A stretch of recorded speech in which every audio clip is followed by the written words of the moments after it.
special guest tonight, and we're going to introduce him right now. Absolutely. Our special guest tonight is Mr. Vernell Vernado, aka Papa Snoop. He's the father of our legendary Snoop Dogg. He's an actor, a singer. He works for the post office for 25 years. He also served in the Vietnam War, received 3 Purple Hearts and numerous combat awards. And he also have an upcoming documentary called The Detroit Mailman.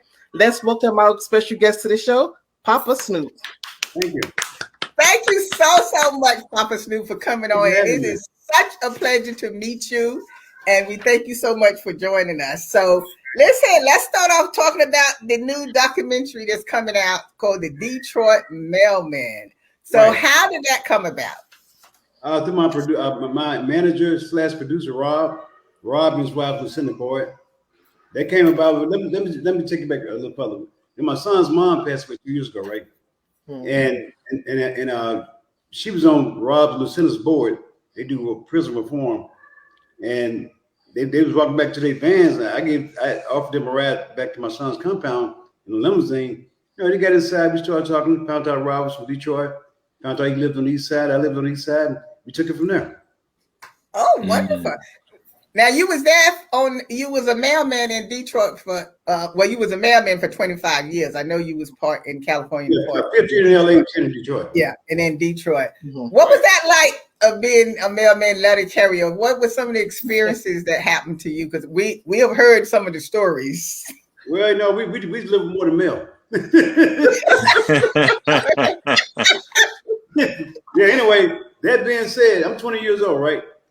Fresh out of Vietnam, and the way I came into the post office, my sister-in-law worked at the post office, my sister worked at the post office. They told me they was hiring veterans, so I took the test before I got out of the military, and I got out in January. The first week in March, they hired me. But back then in 1970, they had jobs, man. You feel me? They had jobs all over the place. I could have been a cop. I could have been an emergency man. I could have went to UPS. I chose the post office. Mm-hmm. And wow, that was a good thing that you chose that, because I mean, you really became famous also in the post office with the employees there in management. In Detroit, I went to management. I was management / carrier, because in Detroit back then, carriers was bad about calling the sick in the wintertime, right? You know, Detroit get real cold like New York, and I kept a uniform in my locker because my job was to move the mail, hold down on complaints, and make sure people wasn't stealing.